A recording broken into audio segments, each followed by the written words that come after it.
Thank you, Al. I shall now pass these over to Carl Cox. I'll take a much for this. Either better, I think. Yeah, you may have played to 1.8 million people with some microwave technology, but check those out. Miff and Cole will be using one word each to describe the following bands and artists. Go.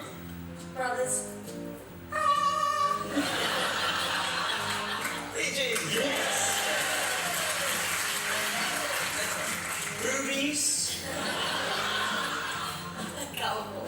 Tell me what. You know what? That's a fantastic answer. It was Ink. Next one. Boring. Growth. It's an inevitable reaction to time. And time, regardless of how our beliefs constrain the idea of its reality, is unavoidable. We live and we grow. Whether we live healthy or on the brink of a rapid decline, everything grows to its death. Growing to achieve a fulfilled life, a successful life, always reaching for more, always reaching for better, to live, to breathe, to succeed.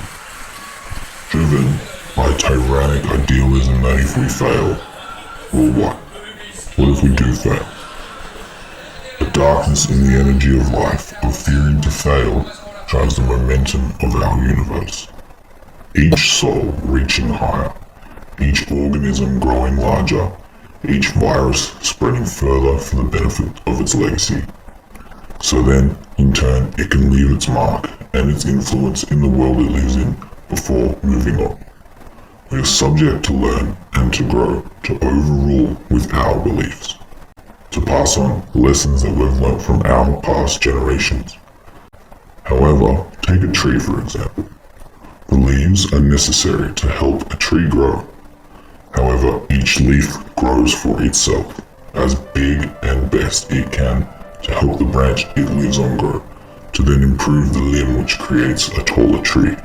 The taller the tree, the deeper the roots. The deeper roots, each growing and reaching further alone, then allow themselves to connect with other trees. The larger connections then help the forest grow to fight off unwanted infections. Alas, helping the forest grow larger, keeping their own belief of a strong, whispering wind.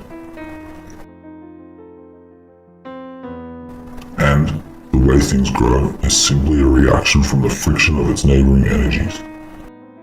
When we connect, we create. We create emotion. We create power. We create drive. We create life.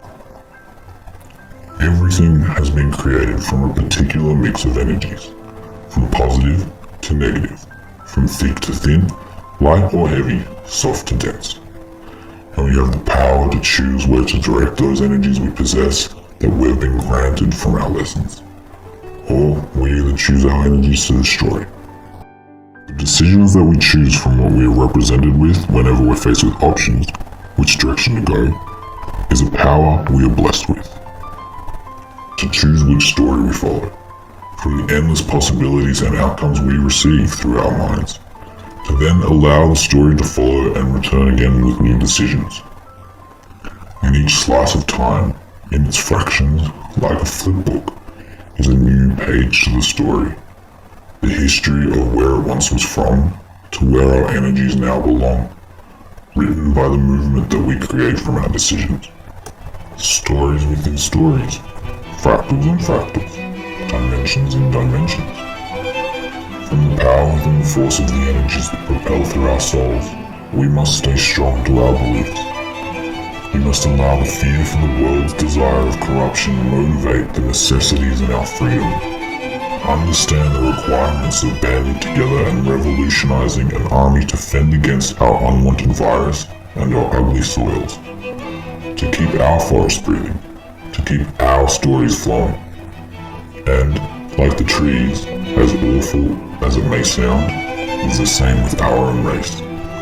Without the horrible evil that spells upon our lives, we would not survive.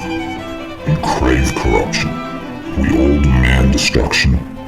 Destruction of the entities that hold us back.